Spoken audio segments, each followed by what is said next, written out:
Software ఇండస్ట్రీలో lay off జరగడం అనేది ఎప్పటి నుంచో వస్తుంది. బట్ ఈ మధ్య కాలంలో ఎక్కువగా మనకి లే ఆఫ్స్ న్యూస్ ఎక్కువగా కనిపిస్తున్నాయి. రీజన్ ఏంటంటే most of the product based companies కావచ్చు, సర్వీస్ బేస్డ్ కంపెనీస్ కావచ్చు, వాళ్ళు ఏఐ ఆటోమేషన్నే రీజన్గా చూపిస్తున్నారు. ఆర్టిఫిషియల్ ఇంటెలిజెన్స్కి ఎక్కువగా షిఫ్ట్ అవుతున్నారు. అండ్ అదేవిధంగా కొన్ని కంపెనీస్ కాస్ట్ కటింగ్ని షో చేస్తున్నారు.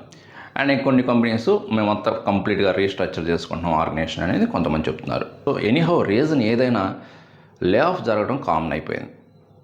ఓకే, సో రీసెంట్గా అమెజాన్ కంపెనీ కూడా అరౌండ్ 14,000 ఎంప్లాయీస్ని లే ఆఫ్ చేస్తున్నారు. అండ్ దాన్ని వరల్డ్ వైడ్గా గ్లోబల్గా చూసుకుంటే అరౌండ్ 30,000 జాబ్స్ లే ఆఫ్ అవ్వడానికి ఛాన్స్ ఉంది. ఇవి కూడా అన్నీ కూడా mostly HR related jobs and some other ఏవైతే రిపీటెడ్గా వర్క్ చేస్తుంటారో అండ్ సమ్ ఏవైతే ఆటోమేషన్తో చేయగలిగే, ఆర్టిఫిషియల్ ఇంటెలిజెన్స్ చేయగలిగే జాబ్స్ అన్నిటిని లాస్ అయ్యే ఛాన్స్ ఉంది.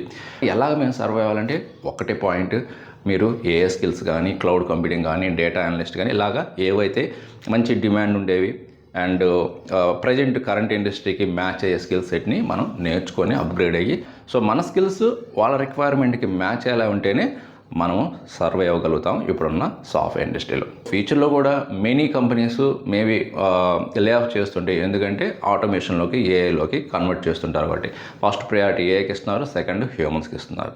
ఇక నుండి మీరు ఎక్కడైనా న్యూస్లో కానీ, సోషల్ మీడియాలో కానీ ఈ లే ఆఫ్ జరుగుతున్నాయి అంటే పెద్ద సర్ప్రైజ్ అవసరం లేదు, ఎందుకంటే అది కామన్ అయిపోయింది.